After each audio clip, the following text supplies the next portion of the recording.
Welcome to the Tara Palmeri Show. Jennifer Welch is not your typical Bravo alum. She's an Oklahoma native from the Bible Belt who somehow became one of the most fearless Democratic truth tellers in the podcast ecosystem. She's a rare progressive willing to punch in every direction, including her own. You've seen her go after Rahm Emanuel, Elon Musk, and what she calls the entire Kirk industrial complex. My next guest, Welch, brings a kind of prairie fire energy to politics, unscripted, unsentimental, and allergic to bullshit. She's openly critical of soft messaging, lazy candidates, and the, quote, good MSNBC liberal mindset she argues helped Democrats lose to Donald Trump twice. Elon Musk once called her an evil ghoul. Her producer swears no guest wants to get on her bad side, and operatives hate her for one simple reason.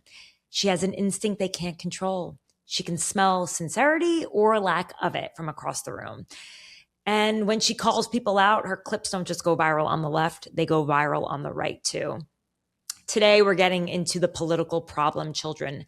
Trump's grotesque post about the film producer Rob Reiner and his death. The very public implosion between Candace Owens and Erika Kirk, and the war on women, increasingly led by Republican women themselves. And for balance, what's rotting inside the Democratic Party, who, if anyone, can save it, and why some of its biggest stars still don't understand how power actually works in social media. This is Jennifer Welch, host of IHIP News. Jennifer, thank you so much for coming on the show. Such a treat. I'm a huge fan of yours. Thank you for having me. I'm a huge fan of yours. Welcome to New York City. Thank you. It's been a long time coming. I had to wait for my youngest son to graduate from high school, and he's at USC.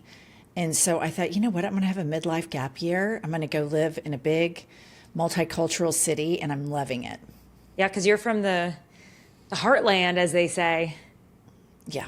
Love very that. Religious, very red Oklahoma.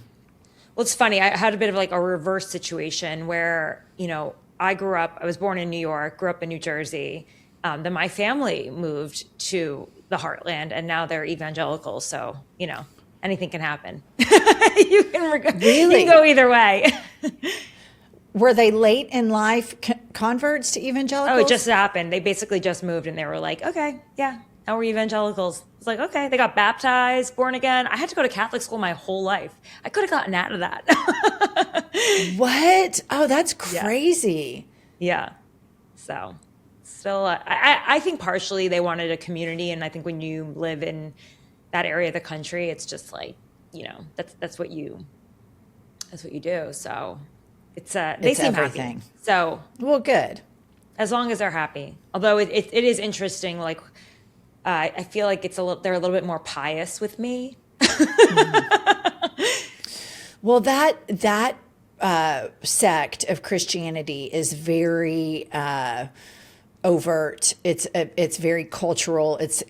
I was just telling Pumps, the co-host of my podcast, I've been in New York since October, and this is the first time I've gone this long in my life, and I've never heard church brought up. I've never heard religious references.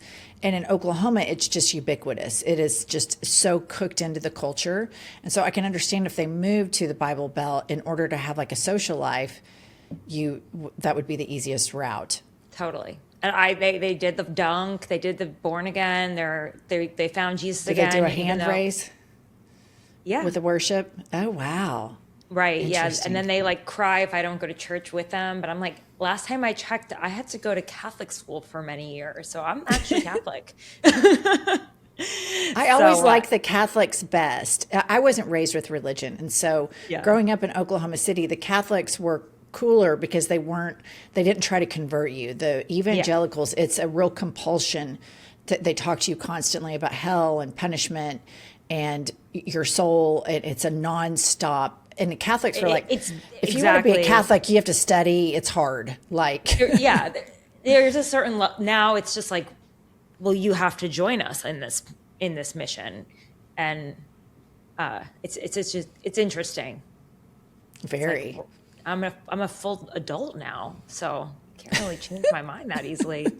Give me this. Give me a good, give me a good pitch. Yeah. But today is actually a really sad day. Rob Reiner and his wife tortured, killed by their own son. I mean, it's so sad. And our president has turned this into a political killing. He's making it about himself, saying that they had Trump derangement syndrome. I'm going to read this for anyone who hasn't already read this tweet. I mean, it is just so horrific. Rob Reiner, a tortured and struggling but once very talented movie director and comedy star, has passed away together with his wife, Michelle, reportedly due to the anger he caused others through his massive, unyielding, and incurable affliction with a mind-crippling disease known as Trump derangement syndrome, sometimes referred to as TDS. He was known to have driven people crazy by his raging obsession of President Donald J. Trump and his obvious paranoia reaching new heights as the Trump administration surpassed all goals and expectations of greatness, and with the golden age of America upon us, perhaps like never before. What? I mean, is he trying to suggest that he had it coming? I mean, I think he's such a toddler, and this narcissism that he has is just so big. And if anybody scratches the surface, underneath is just like mounds and mounds and mounds of insecurity. And Rob Reiner, respected, beloved, very factually and very kindly, would always in a civilized way, scratch the facade of this toxic masculinity and dig right into the psyche of this man. And people who do that to him, he gets a bee in his bonnet, and it is just all game on. But, Trump never has empathy towards people that die. He famously spoke about the Allied forces, the anti-fascist fighters in World War II, as suckers and losers at a cemetery. After Charlie Kirk died, we all remember he was on the getting off Marine One, and somebody said, "So Charlie Kirk was like a son to you. How are you holding up?" He goes, "Yeah. Did you see here's where they're going to bulldoze the East Wing and build my ballroom?" And so I saw that. I was like, wow, he's not even flinching. No, and so this is, not only is he dead, but then it's just a childlike nanny boo boo, and then to make it about him. I think a kid would have more compassion than this. Oh, 100%. You're exactly right. And at the core of this whole thing is addiction. And my husband is in recovery. And addiction is something that is just so, when you go through it and you love somebody who is suffering from addiction, it is the most painful thing. There were many times, Tara, when I was trying to get my husband sober, and you're literally banging your head against a wall, talking to an insane person. And there are many times where you think maybe if he just overdosed at some point, it would be easier because it would end. It wouldn't keep moving. And it was such a horrible thought that I had when I was in it. And that was a really morbid thought that I had. And I finally had the courage to talk to my therapist about it. And he said, this is really common. And so anybody who's in the throes of loving somebody who's an addict and would do anything to get them sober, like Rob Reiner and his wife with his son, I just have so much empathy towards. And then a lot of addicts have compounding dual diagnosis, some sort of depression or maybe some sort of personality disorder. And then you don't know what type of drug his child was using. Like if you get into meth and things like this, aggression is a symptom of that. And they're just larger conversations that we can have about all of these tragedies. Like this with Rob Reiner would be the message of addiction, which is not MAGA, which is not leftist, which is not independent. It's universal.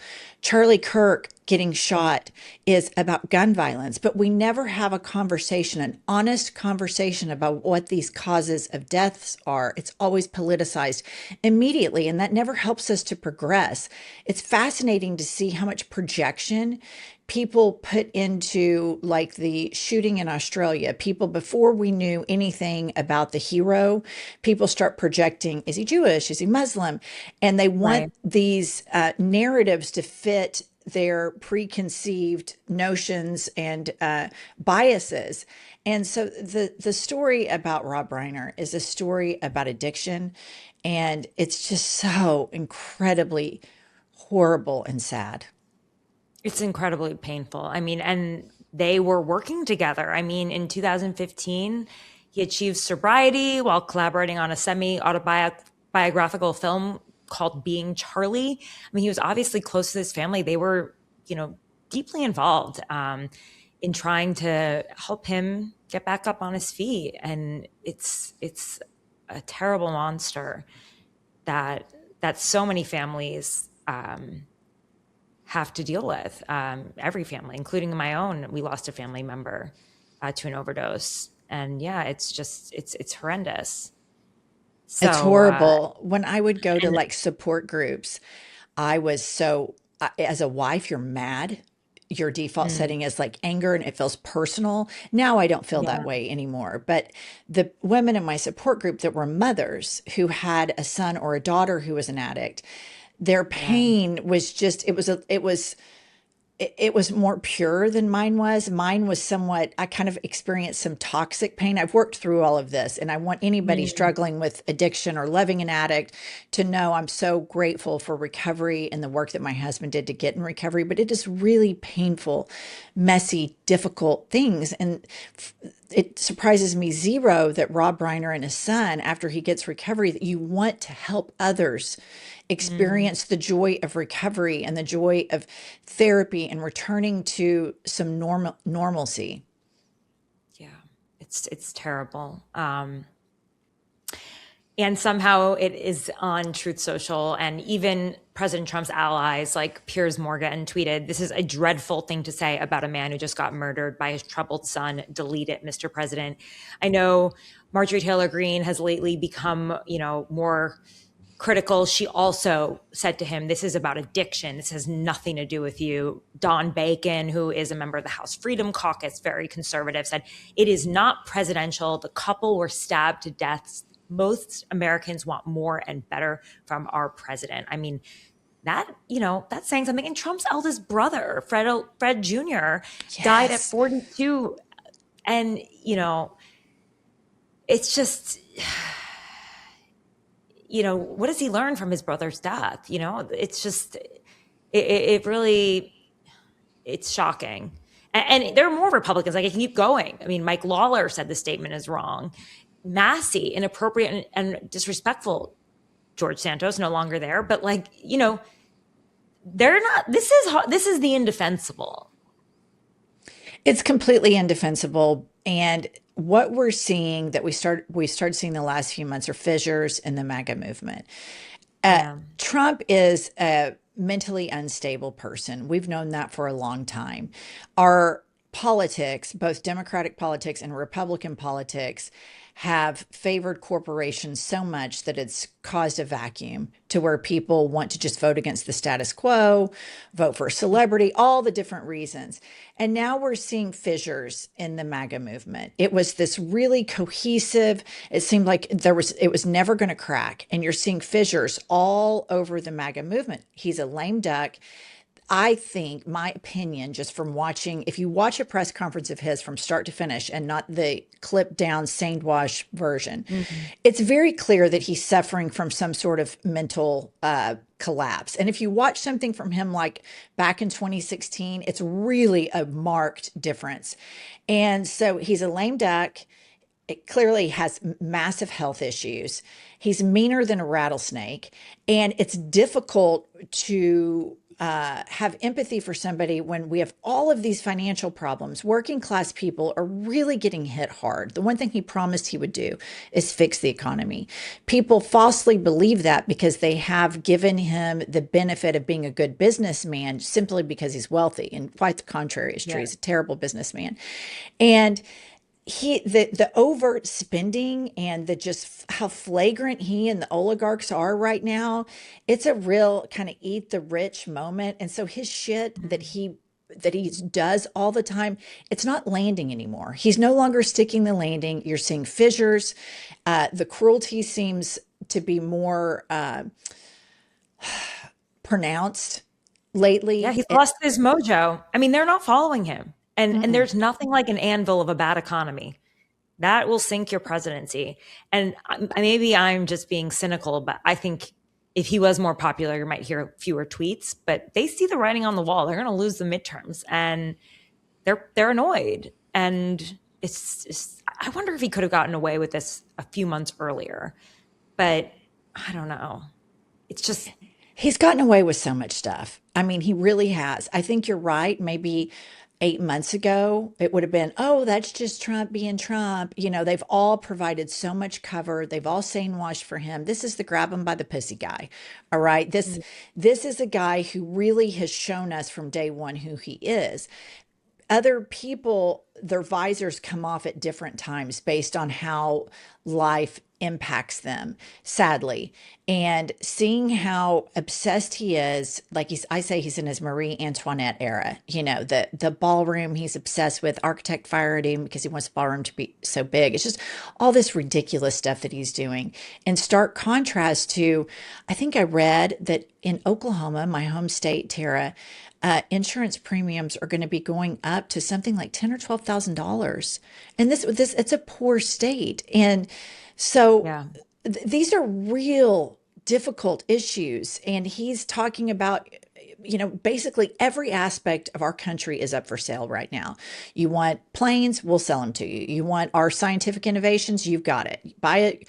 You know, it's all enriching him and his friends. And I feel like the gig is up. Now, the big thing that really pisses me off is, you know, like Mike Johnson and these people that claim to be so religious and so God-centered.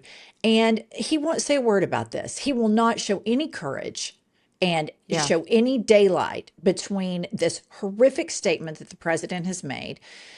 He won't. He'll just sit there and say, oh, I haven't heard about it. I don't know anything about it. And that was always the excuse. But it's like, that's why Trump is trampling all over you. And that's why you're not going to be speaker for very long. Leadership like that is just, you're just a noodle. I mean, you're just, I agree with you on that he's got no backbone, and people don't respect that ultimately at the end of the day. Yeah. Can you imagine getting that much power that you're the Speaker of the House and then you just abdicate it to him, to Trump? Yeah. That's the guy you give it up for. It's just when I stop and think about it, we can all get in the whirlwind of the news, and it's, you know, they're flooding the zone. They're doing all this crazy shit all the time. And then when I think about, you're the Speaker of the House. I mean, Nancy Pelosi had that gavel and she used it. I mean, I didn't agree with everything she did, but she used it. She wielded her power. And this guy, it's just unbelievable to me, the lack of courage from so many politicians, both most of them Republican, but some of the Democrats too really pissed me off. Yeah, well, we can talk about all of that and more. I do want to move over to the Real Housewives of DC. Or just sort of like the politics and the rivalries going on right now. Erika Kirk, wife of Charlie Kirk, is having a private meeting with Candace Owens, formerly a part of the Turning Point Network, which is what Charlie Kirk built. She started with Ben Shapiro. She's got her own huge podcast, millions and millions of followers, where she floats conspiracy theories. And the two of them have been at it for a long time. The latest is Candace says that Charlie was in love with another woman and that she's got text messages to prove it. She also claims that the French Legion killed Charlie because he is anti-Semitic. I can't remember exactly what it was, or anti-Israel. It's all of the cockamamie stuff coming out of her mouth. I mean, it's crazy, but I also have like really smart friends who reach out to me and they're like, you should listen to Candace. And I think, what? So she's breaking through, and she's a smart person. I mean, she went to Harvard. She's persuasive, but damn. Here's the thing. Here's the thing about a lot of these right wingers that's really dangerous. So you have like the way we receive news now is you have your device and you're on Instagram or TikTok or something, and you see a cat, and then you see a hot person, and then you see Candace Owens say something, and it's a 30-second clip. And sometimes assholes have moments of clarity. And so you'll see Nick Fuentes say something, and you're like, oh, I thought he was a Nazi, but it's something that it makes sense and it's cohesive. Or you'll see Tucker Carlson, or you'll see Candace Owens. And then you scroll again, and then you see a vacation or a hotel. And so it's these little glimpses that you see. And that's what's so dangerous about it. The Candace Owens, like, I was just dying laughing when you were talking about, I mean, she's literally jumped from conspiracy theory to conspiracy theory. You know, she's the one who has this big conspiracy that Bridget Macron is really a man, and she's been harassing that woman forever. And so sometimes all of her conspiracy theories come together. But I think that what we have is, also with Trump, how a lot of things are that aren't landing anymore. I think the right wing media has had like a 10-year jump on the left wing media, because we all stuck with MSNBC, CNN. You know, the left did, and I think they're starting to unravel as well. Like they're at the tail stage of the psychosis right now, and and I think they're all starting to spin out. It's wildly entertaining, but people like Candace Owens, Tucker Carlson, Nick Fuentes are really dangerous, because they already see the curtains on Trump. And so everybody's jockeying to get this cult pulled in. And conspiracy theories are very entertaining, but they throw out enough sane stuff here and there. Like I always go back to Marjorie Taylor Greene and her rebrand right now, because some of the stuff that she says will really hit hard in like flyover states, when she'll say things like, Israel has health care and they don't have student loan debt, and we send billions of dollars and they kill Christian babies in Palestine. Well, I know the history of Marjorie Taylor Greene. I know that she cherry picks which human rights she cares for, and she doesn't connect them all together. But for the average voter, that again, it's a cat and then maybe a person saying something, and that's how they consume their news. You know, yeah, it's casual voters. Like not everyone's an activist. Not everyone's watching, listening. And then they'll be like, oh, she's not so crazy anymore. And we've already decided as a society that if somebody has a bunch of crazy shit in their background, that's fine. They can be president. We elected Trump twice. It's not disqualifying anymore to have a crazy past. Yeah. Well, so my producer, Eric, who actually listens to Candace, says that she speaks in horoscopes. The comments are so vague that they eventually come true. Like he said she said that there will be like a terrorist attack in the second week of December, which he said he said there's always more likely to be a terrorist attack around that time because people congregate. But like, that's the kind of stuff that she'll do. And that's how she hooks people in. I don't personally listen to her, so I can't make those comments. That's why I'm attributing it to Eric.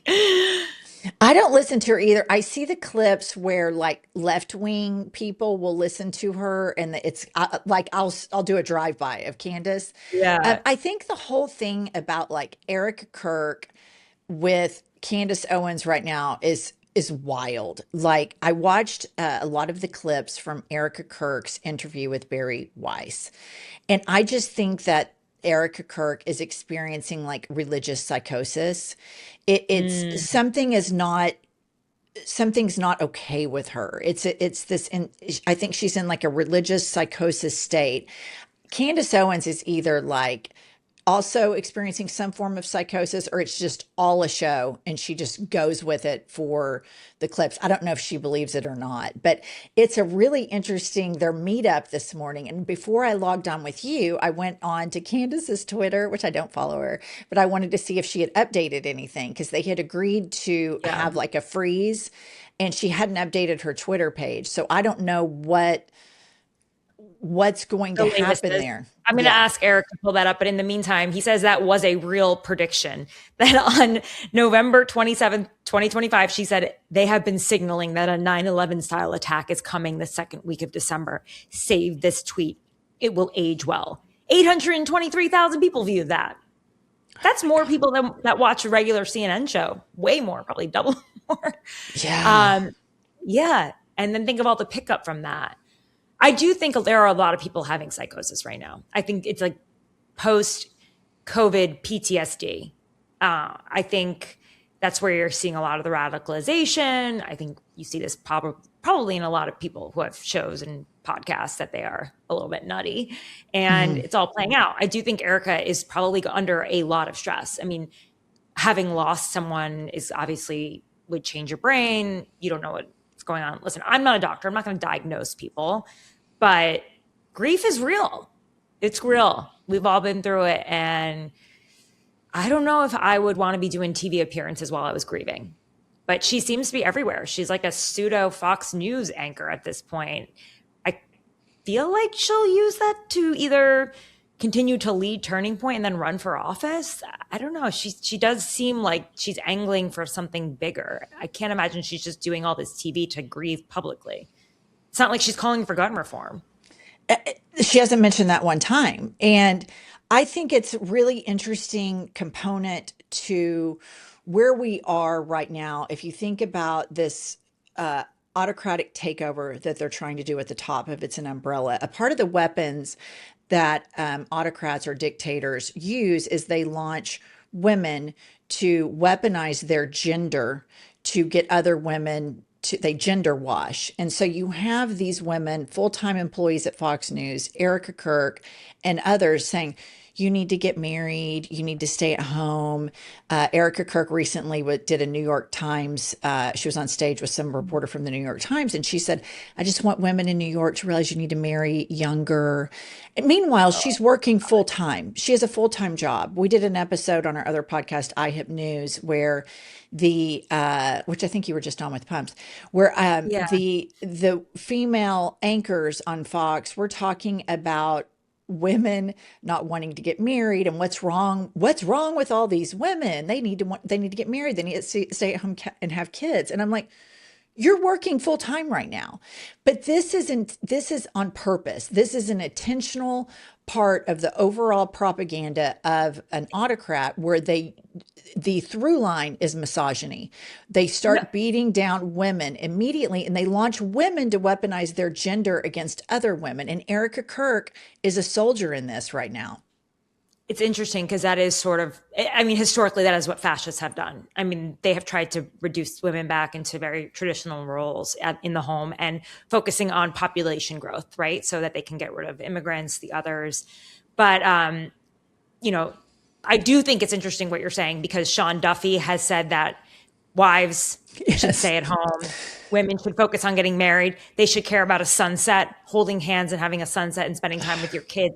It's more important than anything else. And you're like, Sean Duffy, your transportation secretary, you're probably barely holding your wife's hand, who works at Fox, by the way. Right. We're seeing your children been shuttling around in DC. Pete Hegseth, another person who's made known that he's very traditional conservative. His wife was an executive producer at Fox News. So basically, it's like you can be a stay-at-home or work at Fox. But also, he's on his third wife, Pete Hegseth. Oh, that's true. Yeah. Yeah, and he has like 8 kids, 3 baby mamas. And so these are the people that are on the, high ground telling us about traditional families. And what they're trying to do, it's always been a red flag for me when people say traditional family. That's a red flag, is what they're trying to do is otherize families that aren't traditional. Meaning like that a single mother or 2 lesbians or 2 gay men. And these dorks, these total unqualified dorks that surround the president, are in no position to tell us what a family is and what a family isn't. Like that is the cruelest thing that you can do, is to act like your family's better. And it's such bullshit. Look at Trump. Look at Trump's family. Look at Dumb and Dumber, his sons. All they've done is enrich themselves. Vance. I mean, he's the one who says that he's also said that women should have traditional roles. And here is his wife, a Yale-educated lawyer. They met in Yale. Erika Kirk herself met Charlie when she was 30 and he was in his 20s. And Charlie, his friend at the time, wanted me to interview him for his latest book. I did end up interviewing him, but to kind of like provoke me ahead of the interview, he sent a bunch of passages that said that women over 30 were expired, like basically on the back of the shelf, and that their marriage opportunities greatly decline, whereas men peak at 35, but women at that age are pretty much like, expired. And I just thought it was so it's so hypocritical because his wife was older than him, 30, and had a jewelry company, which is why she's covered in bling all the time whenever you see her. And I'm like, why does she have like a grill on her hands? Yes, this is like, it's so hypocritical. Those women that work in politics, they are that have met these political men. They met climbing to the top. Right. They are ambitious. They probably could see themselves in the roles that their husbands are in, and maybe even see that as a pathway, just like Hillary Clinton, who's been villainized for seeing the same thing. Well, and let's think about it like this. All of these women at Fox and Erika, Kirk, Candace Owens, whomever else, they are riding the coattails of women, suffragettes, and women who really fought a big fight for gender equality. I was born in 1974. That's the same year that women could get a credit card in their own name. And so the unraveling of and the erosion that they want to participate in women's rights, that they would have never been in this position right now without progressive women fighting the fight before them. And so they want to ride these coattails up to the top. What a short-sighted journey to then all of a sudden be with a group of people that at some point the knives are going to be turned at you. And this is what amazes me about a lot of the people in the MAGA regime. Scott Bessent, does he think he's a magic homo? Does he think at some point the homophobes, there's been 600 pieces of legislation, anti-LGBTQ plus legislation, 600 pieces this year. Does he think at some point these white Christian nationalists at the Heritage Foundation are going to go, oh, Scott, you're the magic homo? Kash Patel, does he think at some point that Stephen Miller, the white nationalist, is going to go, oh, it's fine that you're Indian? No, at some point. Stephen Miller's Jewish. That's another thing. There's so much hypocrisy too. Exactly. Fuentes, not even really white. At least partially white if you consider Hispanic. It's just all of it. None of it makes sense. I think there is something really weird about it, and they think that as being the exceptions, that they're the only ones, and everyone else who doesn't lead their path to being the exception is wrong. So, but I do want to move on from the GOP because we've done a lot of GOP trashing. We got to be fair and talk about the Democrats. They just had a big meeting, the DNC meeting a few days ago in California. Former Vice President Kamala Harris spoke, and they kicked off the meeting basically with the DNC chairman, Ken Martin, joking that her husband, Doug Emhoff, could be the first gentleman, a step up. And she had a totally different message when she came out and spoke to the crowd. She basically has now turned on the party, kind of trashing subtly her predecessor, saying both parties have failed to hold the public's trust.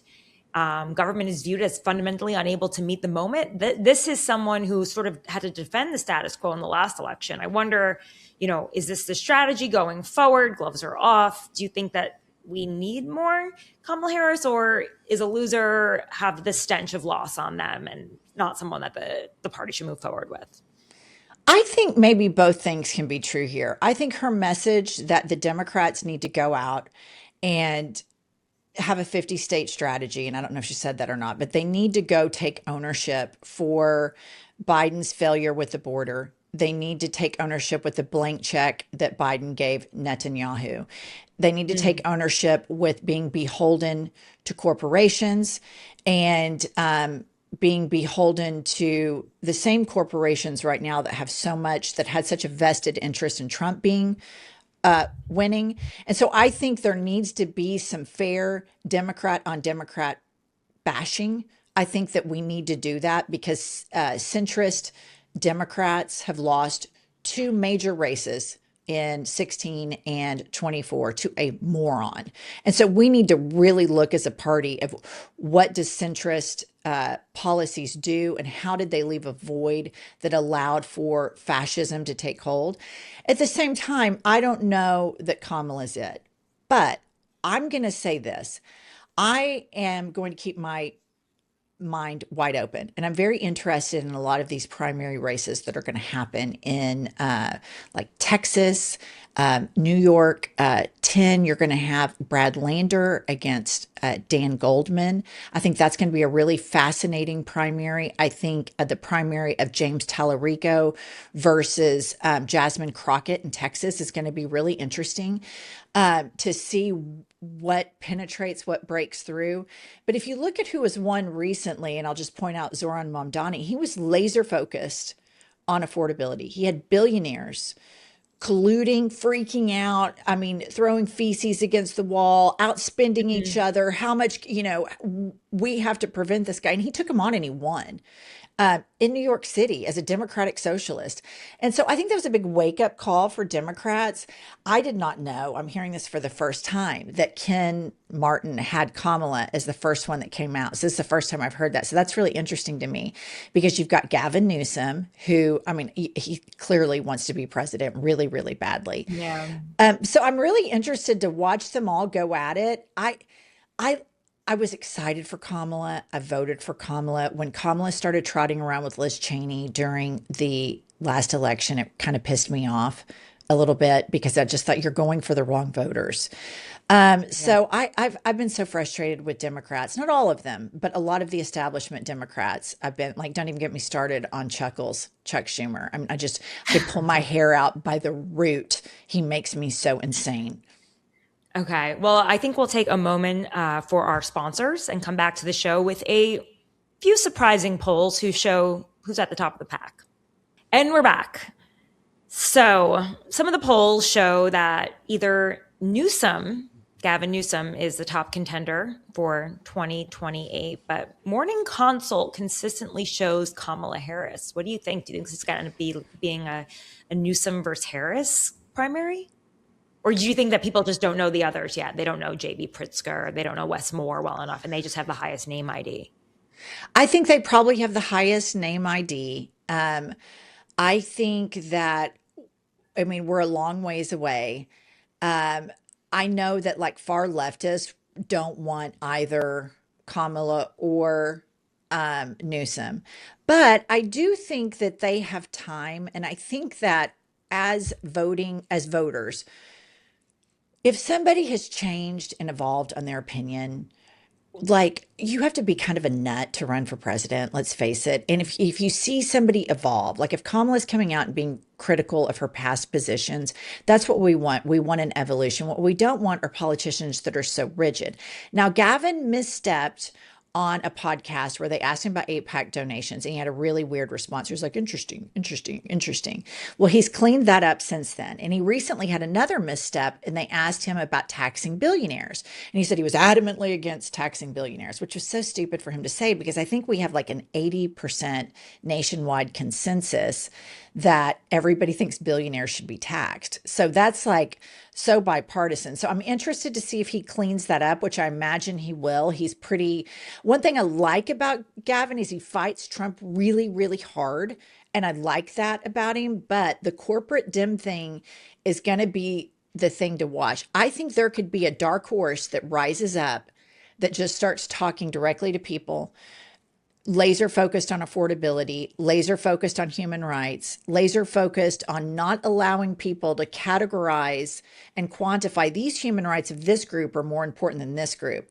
And if somebody takes that economic populist message and links it to the equality in economy is the same for all group. If you're trans, if you're Jewish, if you're Muslim, if you're Christian, if you're an atheist, we're not going to pick one over the other. Everybody has the same. And if you link the human rights issue to the economic equality populist issue, somebody who comes out laser focused on that, I think could surpass them all. So I'm very interested to see. I think J.B. Pritzker would be very interesting because he is a billionaire and he is Jewish. And he's going to come on. I've had it soon. He just had to reschedule recently. So I think we're going to have him on in January. So I'm going to ask him. I met him at the DNC and we did a sit down interview with him. I have to say, like, before the cameras even started rolling, he was chatting up with us. He's a really nice, likable person. And so I'm very interested in, and I hope that everybody keeps a big open mind about who the nominee can be. Right. But why are they so bad on podcasts? Oh They my might be God. good before the podcast, but once you turn the lights on, it's just like, I I know. don't think they get the media moment right now. This is the problem. They need to quit being so disciplined. And they need to, like, we've had so many of them on, and you can just tell it's this canned response. And they're just so disciplined, and they stick with this corporate, like, CNN, MSNBC mode. And they just need to go on a podcast and just let it rip, just talk. And if you misstep, clean it up later. The electorate seems a lot more accepting in the Trump era of political missteps than we ever have been before. But Democratic politicians are so risk adverse. And I think that harmed Kamala. Do you remember when she first was running, like she wouldn't do interviews with anybody anytime? Yeah. Do you remember Yeah. that? It was like a month or something went by. It was an obscene amount of time. It was like Right? 30 days. Nobody Yeah. goes that long without an Yeah. interview. It was kind It of was crazy. insane. And They so were. I, I could only imagine it was like some Veep scenario where they were like cleaning her up or something. They were just like practicing lines with her over and over again. When they say this, you say this. And yet she couldn't handle the easiest questions, which makes me realize that they probably prepared her for the hardest questions and thought, oh, she'll be fine with that. You know, when they asked her, what would you do different than your predecessor? Not a single thing comes to mind. You know, they didn't have her ready for that. right. But Right. it's just, yeah. Well, she made a imagine- huge mistake, I think, in not immediately distancing herself from the status quo. Immediately, she should have. Even though she was a part of the status quo, she should have immediately said, I was his vice president. My job was to get in line. I'm a part of the ticket. I'm a part of this administration. But now that I'm at the top of the ticket, I disagree with the administration I'm a part of right now. I disagree with X, Y, Z. She needed to show some daylight. And when she ran around with Liz Cheney, we had Sam Sater on the podcast last week. He had a really good point. Liz Cheney and Kamala felt like the status quo together, one Republican status quo, one Democrat status quo. And so then it was like, I think whoever runs as a Democrat has got to be something back. I'm talking like FDR style Democrats. We have to go back to really taking care of the working class voters because they have been abandoned. They have been demonized. And more than anything, Republicans have gone into these flyover states now for decades and lied to people. They promised them that trickle down economics happens. They've said, if you don't have money, it's because of these people or these people or these people. And it's always been the corporations. And the Democrats need to go in and be tough and say, you've been lied to. They've used your religion against you. They've weaponized it against you. And you have been completely lied to by the Republicans and to an extent by the Democrats. And we're new Dems, like kind of New Deal Dems, I think is the way forward. But Democrats are stubborn. And so I don't know. I mean, look at Hakeem and Chuckles. I mean, you know. So we're going to rip a little something from IHIP news, if you don't mind, just to end this. Had it or hit it. Okay, good. Yeah. Men wearing eyeliner. Oh my God. I kind of both. Eyeliner. I've kind The of, Jason Vance eyeliner. I like it if it's like I kind of hit it. I'm going to say I hit it. Here's why. I've done a lot of videos of JD Vance and talking about when he does like a heavier camera eyeliner, but then also if I see a guy like in Sephora that's helping me with makeup and he might have on a little eyeliner, I'm like, you know what, you do you. It's free country. You want to wear some eyeliner. So I'm going to hit it. People have argued that he has some sort of eyelash condition, which is a kind of eyelash condition I would like, in which it makes it like you wearing eyeliner all the time, like a layer of eyelashes. So I would take that mutation. RFK / Sean Duffy's rule that you have to wear basically tuxedos on airplanes. No, I'm joking, but to get dressed up, you can't wear pajamas anymore on a flight. I don't know. I always wear sportswear. I wear like a big comfy sweater and leggings and sneakers on the flight. It's bad enough having to fly. I've had it. I think that these men will do anything but talk about what's happening with the airline industry. Think about what just happened. You had Pete Buttigieg under the Biden administration that if your flight's canceled or delayed, you can get a full refund. We all know how expensive it is to fly, how torturous it is to fly. And immediately the Trump administration, then they axe air traffic controllers with all that Doge fuckery. And then they reverse that refund. And now they're just trying to blame, again, they want to blame people that this kind of hits hard on Fox News. Saying that on Fox News hits hard. But in the real world, come on, man. And I just want to say this. I fly all the time.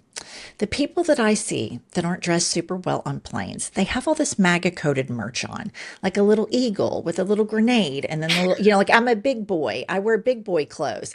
And it's always kind of like a pajama type bottom. So again, I think sometimes they're starting to hit into their base some. And this is, I think, another contributing factor to the fissures that we talked about earlier.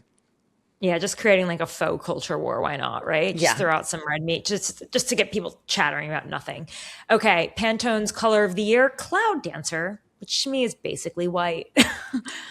Okay, I'm going to hit it with that. I'm an interior designer when I'm not a podcaster and have been for 25 years. I hit it because it's white, and here's why. Every time there's a Pantone color of the year and it's like some sort of terracotta or some sort of like pistachio green, then I'll have clients that call me and they're like, oh my God, did you see the Pantone color of the year? I think I want to do my den this color. And I'm like, here's the problem with following the paint color of the year. Next year, there's a new one. You have a 365-day expiration date, but white is more timeless. I know that there was some sort of like white supremacist culture war thing attached to the color. And so I'm not responding to it in that regard. I saw something on Instagram. That was oh like, my God. White. People will create a controversy out of anything. That is insanity. Insane. But as a designer, the white was smart. But Cloud Dancer is suddenly racist? Yeah. It's just insane. Are these walls racist? I'm so confused. This is insane. Is there something more to it than just the fact that it's white? No, I think that everybody it's usually a color, but as a designer, this is like the best advice ever because I'll get these nutty calls from people wanting to do some trendy color and it doesn't ever age well. You want to stay away from trends and white walls are always in. Okay, I'm keeping white. Thank you for that because I just moved. So, okay, Trump's coin toss at the Army-Navy game. Had it or hit it? Had it. I mean, here's the thing. I just think he is so effeminate. Trump. I just think he's like this old queen. And you saw how he goes, he just like I could have flipped it more masculine. And he's, redecorating the ballroom. And he's just, snuggled up to the Prince of Saudi Arabia, snuggled up to Zoran Mondani. I just think he's the biggest old queen. Mean old while queen listening on the planet. To Broadway tunes. Phantom of the Opera. Like that old queen. All day long. Yeah, you're so funny. Okay, politicians on TikTok, had it or hit it?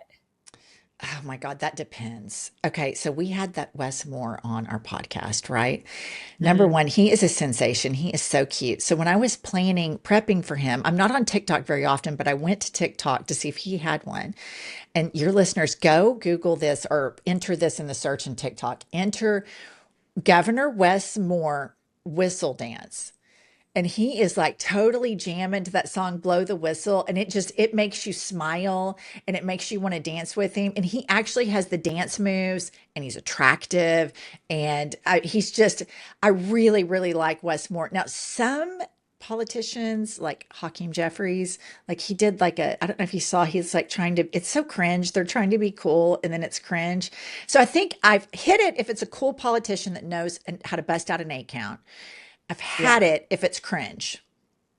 Which is basically everyone. So you found one person who knows how to dance. Wes Well, MAGA Eric, my producer, says Wes is a threat for real. So I think everyone can take that home if they are a Democrat. They obviously, the right sees him that way. And by the way, on my team, I want to have people with a diversity of opinion to kind of reflect back what America is thinking and saying. And so I'm so happy that you were on the show. I feel like even though you've left the heartland, you brought it to New York. And I'm going to continue to watch your show. And everyone should go watch IHIP. It's a great, fun show. My intern, Abby, is a huge fan as well. And so the whole team here at the Tara Palmeri Show, we're very excited for this one. Thank you so much. And thank you for having me on. That was another episode of the Tara Palmeri Show. Thanks so much for tuning in.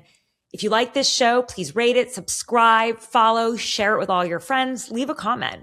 If you like my reporting, go to tarapalmeri.com. That's TARAPALMERI.com and sign up for the Red Letter, my newsletter. It's how you get exclusive reporting straight to your inbox, and it's how you can support my independent journalism by becoming a paid subscriber. I want to thank my producer, Erika. I want to thank Abby Baker for booking this show. She also does my social media and research. I want to thank my manager, Dan Rosen, and Adam Stewart on the graphics. See you again tomorrow.